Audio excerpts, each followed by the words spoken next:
Hey guys, it's Dave here. I'm coming at you with a build. I want to talk about a build that I'm doing for a friend. His name is HydraHawk, and he is building a high-end gaming PC. Now, we're shooting for 1080p at 240 FPS. We're going for a high-end build for him. Now, we had a really difficult decision on whether or not we should go for like an Intel build or an AMD build.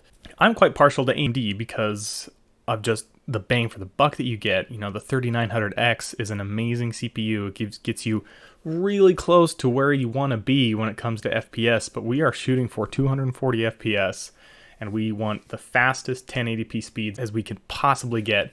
Conveniently, Hardware Unboxed did a video on the Ryzen 9 3900X versus the Core i9 9900K.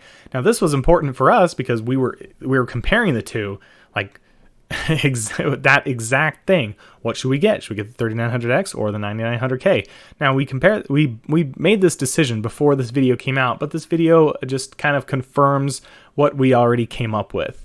Right, so the 3900X is 10% slower on average at 1080p, which is the resolution that we're going to be running at 240 Hz, versus the 9900K at 5 gigahertz.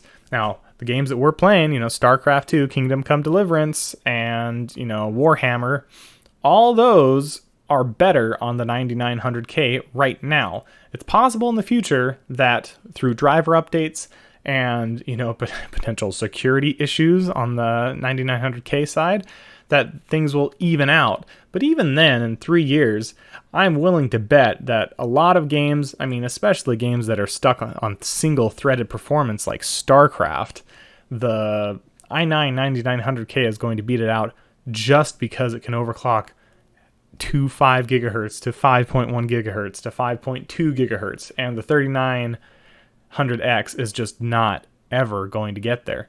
So that's why we decided to go with the 9900K, or KF in our case, versus the 3900X. And since we're going to offload everything to the GPU anyway when it comes to streaming, we should be fine for the next 3 years until we do our next build. So we decided to go with the 9900KF, which is the variant that does not have the onboard graphics, which we don't need because we're going to be using a high-end GPU, and it doesn't matter. So here's the build that we came up with, and I have a little story to go with it. It's going to be really interesting. So we purchased the 9900KF. It's a good part. It's going to be incredibly fast for what it is. And then we decided to get a Cooler Master Liquid ML360R. So we're going with a little RGB here. We wanted to stick with stuff that was compatible. So the RGB was compatible across all of the components. So we decided to go with Gigabyte because they had essentially some cool looking stuff.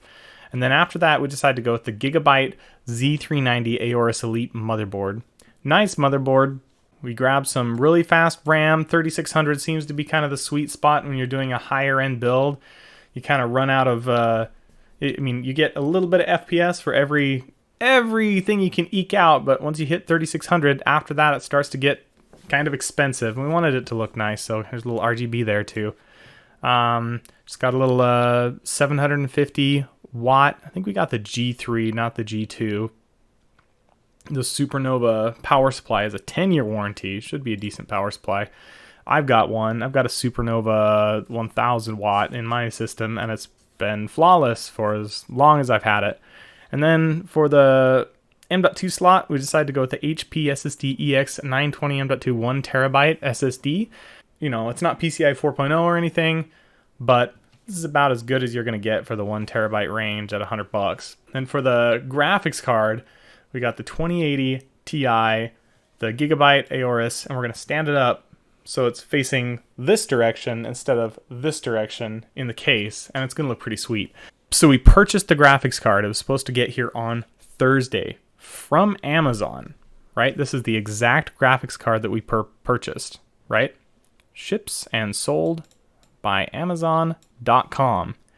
It showed up, and this is what was in the box. I kid you not.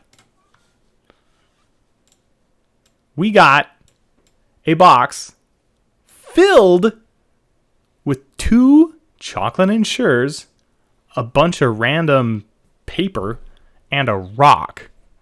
Some dude, this came from the Las Vegas facility, the Amazon facility. Some dude, before it was shrink wrapped when we got it. It was shrink wrapped. Everything, it looked great, right? It looked beautiful. And we thought it was kind of odd because we got the motherboard and the graphics card in the same box. So we pulled them out. It had the Amazon tape on it. Everything was sealed. We ripped it open. Then we noticed that the motherboard box wasn't sealed at all. So we opened the motherboard box and there was some dirt in it. It was really strange. We're like, oh, that's a little weird. And there wasn't a seal on, they come in like a little anti-static bag. There was a seal on the bag that just wasn't there. It was just taped on. We're like, oh, this looks like a refurbished product. Weird.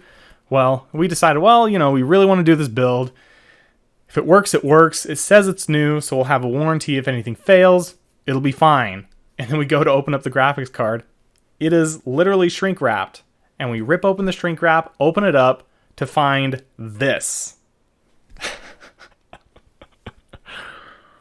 $1,200 graphics card. Just stolen or something. Was it someone at the Amazon facility? Was it had to have been that or before, because it was sealed with the Amazon tape and it was shrink wrapped, or someone purchased it previously and then did a return and just shrink wrapped it at his house, and then they returned it, and then the Amazon assumed that it was never opened. But even then, shouldn't it be a refurbished product if they decided to sell it again? Anyway, I think it's on Amazon for them to fix this. And so we called Amazon, and there's an ongoing investigation currently about this issue. So we'll see how that unfolds, and I'll make another video with the finished product when we're done. And then the last piece that we bought the Corsair Crystal 570X RGB mid-tower case. Pretty cool case, actually. So we got it. It's an expensive case. This is kind of like we were going to go for custom water cooling, but it ended up being over $3,000, and we weren't getting the 2080 Ti. We were only going to get the 2070 Super, and it wasn't in stock.